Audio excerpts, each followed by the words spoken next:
মৃদু ভূমিকম্প হয়েছে, আসল ভূমিকম্পটা হবে আগামীকাল।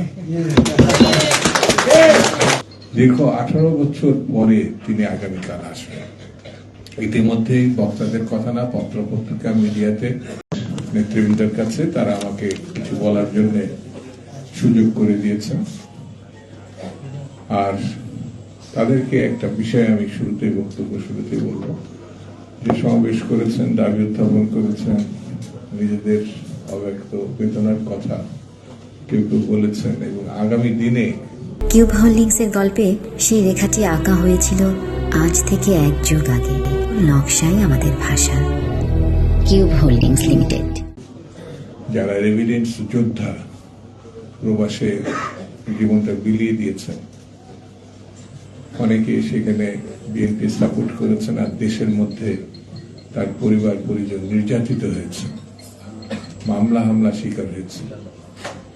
সেই সব বন্ধুদের কাছে আমার কৃতজ্ঞতা যেমন আছে, পরামর্শ হচ্ছে সুন্দর করে একটি বিষয় লিখুন, যেখানে আপনাদের কথার সঙ্গে আপনাদের কোন দাবি সরকারের কাছে আপনারা প্রত্যাশা করেন মীমাংসার জন্য, 1-2 করে লিখেন, যেটি মুখের কথা না, নিজেরা দলের পক্ষ থেকে লেখেন।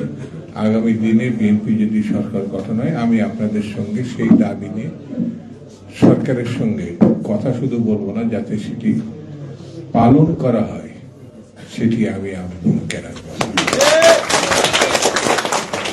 তবে আমি একটা নিশ্চয়তা দিতে পারি, বিদেশ জীবনে কি কষ্ট, আগামীকাল আমাদের নেতা আসবেন। দীর্ঘ প্রবাস জীবনে প্রায় 18 বছর তিনি এমনি এমনি দেশ ছাড়েননি, তাকে বাধ্য করা হয়েছে, তার শারীরিক নির্যাতন করা হয়েছে।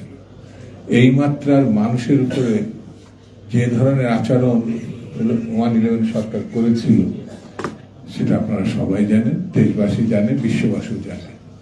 তাকে সেদিন বাধ্য করা হয়েছিল দেশ ছাড়তে। দীর্ঘ 18 বছর পরে তিনি আগামীকাল আসবেন। ইতিমধ্যেই বক্তাদের কথা না, পত্র পত্রিকা মিডিয়াতে এবং দেশে এক ধরনের মৃদু ভূমিকম্প হয়েছে, আসল ভূমিকম্পটা হবে আগামীকাল। আমার কাছে এটা মনে হয়েছে, আমার দীর্ঘ 54 বছর রাজনৈতিক জীবনে মানুষের ভিতরে এই ধরনের সাড়া আমি আর কখনো দেখি নাই। সম্ভবত এটা বাংলাদেশের ইতিহাসে একটি অনন্য ঘটনা হিসেবে চিহ্নিত হবে। সজাগ থাকতে হবে, সতর্ক থাকতে হবে। আগামীকাল না, আজকের থেকে নানামুখী ঘটনা আছে, দেশে বিদেশে।